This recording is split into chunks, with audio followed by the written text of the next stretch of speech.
दोस्तों आज की वीडियो में मैं आपके लिए एक प्रोजेक्ट के बारे में बताने वाला हूँ। प्रोजेक्ट क्या है? जब भी आपके पास कोई भी पार्टी ऑर्डर लिखवाती है, उसके बाद में आपने उस ऑर्डर के अगेंस्ट सेल्स ऑर्डर जो जनरेट किया है, उसके अंदर आपने क्या क्या आइटम सोर्ट किए हैं।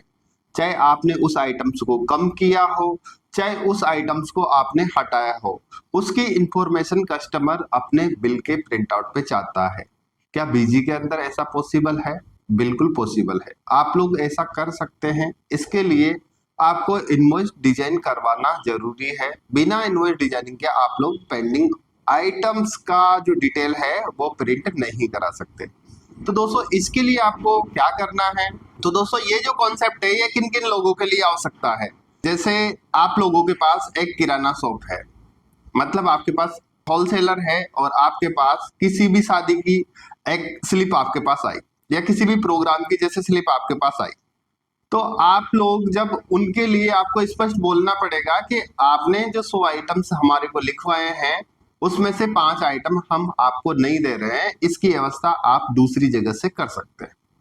अब ये जो पॉइंट है, अब उस पर्सन के माइंड में अगर ऐसा क्वेश्चन आता है तो आप लोगों के पास भी बहुत सारे जो मकान बनाते हैं, मकान बनाने में लाइट फिटिंग का काम, लाइट फिटिंग के जो प्रोडक्ट है उसका यूज करते हैं, या कोई नल फिटिंग का है, नल फिटिंग के अंदर भी क्या होता है कि सामने वाले को जो उसका मकान बनाना है उसके लिए 50 तरह की चीजों की आवश्यकता है।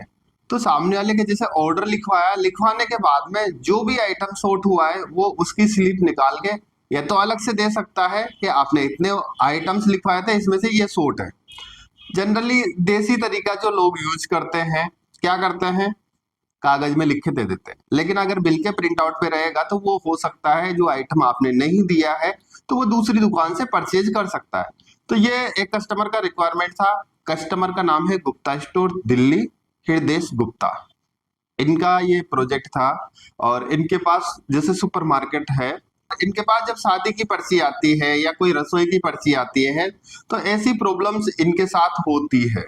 कस्टमर बोलता है आपके लिए जो आइटम्स लिखवाया उसमें से कौन कौन सा आइटम आपने हटाया है उसकी इंफॉर्मेशन आप हमें अलग से लिख के दो।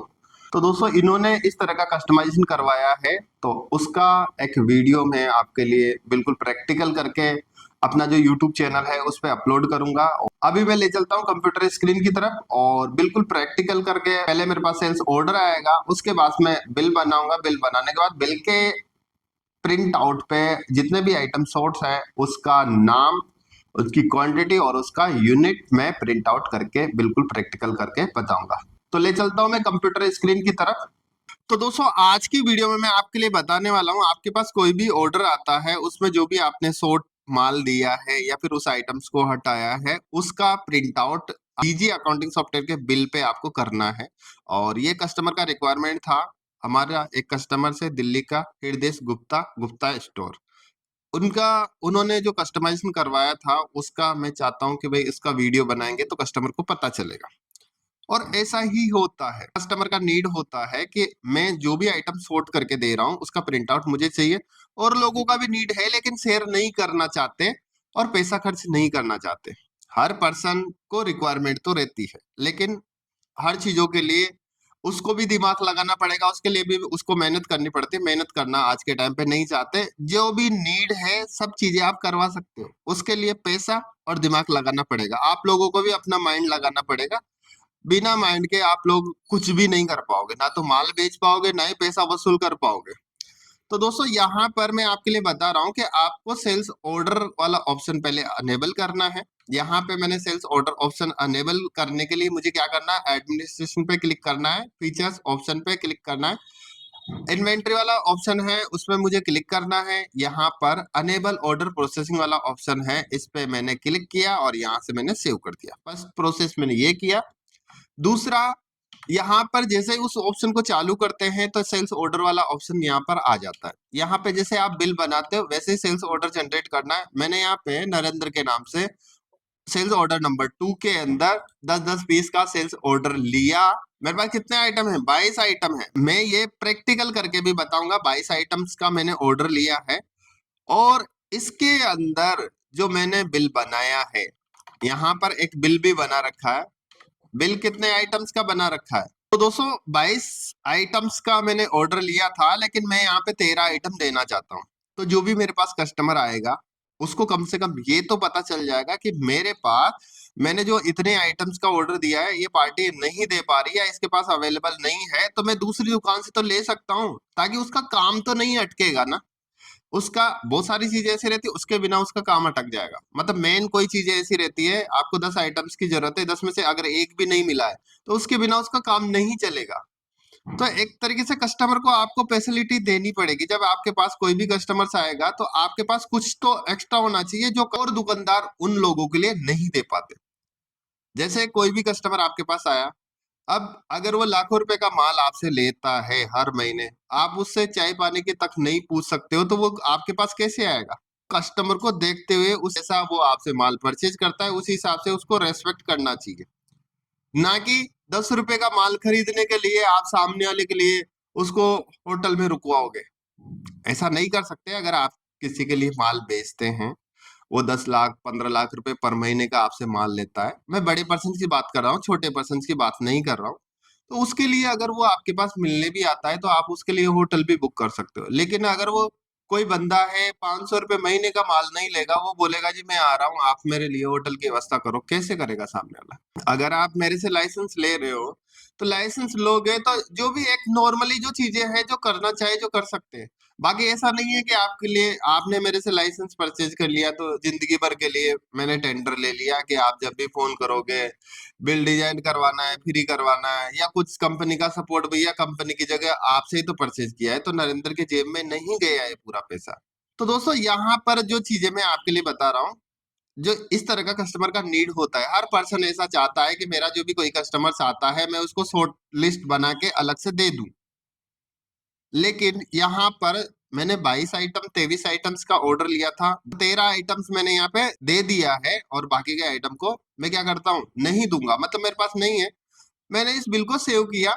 सेव करने के बाद इसके अंदर जो डिजाइन कर रखा है उसमें मैंने क्या कर रखा है, यहाँ पर एक टेम्पलेट भी बना रखा है, इसमें क्योरी भी लगी हुई है और डिजाइन भी कर रखा है, और इसमें बहुत दिमाग लगाना पड़ता है, 1 मिनट 2 मिनट का काम नहीं रहता है। यहाँ पे मैं इस बिल को एक्सपोर्ट करता हूँ। एक्सपोर्ट करने के बाद आपका 3 इंच का हो, 4 इंच का हो, हाफ पेज का हो, लैंडस्केप हो, कोई सा भी आपका बिल रहे, मैंने केवल यहाँ पे, क्योंकि इसको सेटअप करने में बहुत ज्यादा टाइम जाता है, इसलिए मैंने इसको 3 इंच में ही सेटअप किया है कि जब भी आपके पास कोई 3 इंच का बिल फॉर्मेट है, आप चाहते हो मेरे पास 10 पीस का ऑर्डर आया लेकिन मैंने 2 पीस उसको भेजा है, 3 पीस का भी उस पर डिटेल निकल के चली जाएगी। यहाँ पे कैसे डिटेल निकल रही है, देखो ये 3 इंच का बिल फॉर्मेट है, आइटम की इंफॉर्मेशन जैसे नॉर्मली जो आती है। उसके बाद मैंने यहाँ पे एक नया पार्ट स्टार्ट होता है, सेल्स ऑर्डर पेंडिंग आइटम। यहाँ पर आप लोग देख पा रहे हैं कि आइटम्स का नाम, उसका क्वांटिटी और उसका यूनिट यहाँ पे प्रिंट हो रहा है। बिल का प्रिंट आउट जब मैं कस्टमर को दूंगा तो ये आइटम वो किसी भी दुकान से वो ले सकता है, वो बिल्कुल फ्रीडम है। उसको पता चल गया कि ये 8 आइटम मुझे लेने हैं। अब कोई भी पर्सन अगर मान लो आपके पास 100 किलोमीटर दूर से, 200 किलोमीटर दूर से आपके पास आता है, बहुत से बिजनेस ऐसे होते हैं जो स्पेशली आपके पास उन्हीं आइटम्स को परचेज करने के लिए आया है, लेकिन अगर आप शॉर्टेज नहीं बना के दे सकते उनको तो उसको तो पता ही नहीं चलेगा। भाई जैसे हर पर्सन का अलग अलग सिस्टम रहता है, कोई कैसे करता है कोई कैसे करता है, लेकिन अगर आप ये सिस्टम बनाते हो तो उससे क्या होगा, आपका बिजनेस बढ़ेगा। कैसे बढ़ेगा? आपने देखा बिल का शॉर्टेज, इतने आइटम मेरे पास कम पड़ रहे हैं और मैं तो मेरा बिजनेस को अच्छे से मेंटेन ही नहीं कर पा रहा, कि 20 आइटम्स में से 10 आइटम्स तो मेरे कट ही जा रहे हैं। तो इससे क्या है, आप उन माल को, उन गुड्स को आप मंगवा के रखोगे आपकी जिस कंपनी से भी आप परचेज करते हो। तो दोस्तों इस तरह का कस्टमर का रिक्वायरमेंट था और उसी हिसाब से मैंने इसको डिजाइन किया है, और ये चार्जेबल रहता है, फ्री नहीं रहता है। और अगर आप लोग इंटरेस्टेड है या फिर आप कैसा भी चाहते हैं बिल डिजाइन में, अगर आप कैसा भी चाहते हैं, जो भी आपकी इच्छा है, 3 इंच 4 इंच हाफ पेज, जो भी जिस तरीके से चाहता है उस तरीके से आप लोग डिजाइन करवा सकते हो। अगर आपके बिजनेस में आप बिजनेस करते हो और कुछ भी इशू आता है तो आपके डाउट पूछ सकते हैं, कोई चार्जेबल हो सकता है, कोई फ्री हो सकता है। हर चीजें आपको फ्री नहीं मिलेगी, अगर आप लोग इंटरेस्टेड है तो इस तरह का आप बनवा सकते हैं। और बहुत सी जो कंपनीज रहती हैं वो सेल्स ऑर्डर पे ही चलती है। पहले उनके पास ऑर्डर आएगा, फिर सेल्स बिल जनरेट करेंगे, फिर उसके बाद पेमेंट आएगा, फिर पेमेंट जमा करेंगे। इस तरीके का पूरा सर्कुलर रहता है, उसी हिसाब से लोगों को चलना पड़ता है। अगर आप लोग इंटरेस्टेड हैं इस तरह का प्रोजेक्ट बनवाने के लिए, या फिर आपके माइंड में जो भी आपका क्वेश्चंस है वो आप लोग कमेंट कर सकते हैं। उस पे अगर वीडियो बनाने लायक प्रोजेक्ट होगा तो मैं वीडियो बना सकता हूँ। अगर वो कस्टमाइजेशन का पार्ट होगा तो आप लोग चार्जेबल बेस पे करवा सकते हैं। अगर आप लोग व्हाट्सएप का एड ऑन चाहते हैं, पेमेंट रिमाइंडर, व्हाट्सएप मैसेज बीजी के साथ, तो आप लोग डेमो ले सकते हैं। डेमो बिल्कुल फ्री है। तो दोस्तों आज के लिए बस इतना है। नेक्स्ट वीडियो में मिलूंगा नए टॉपिक के साथ। Thank you.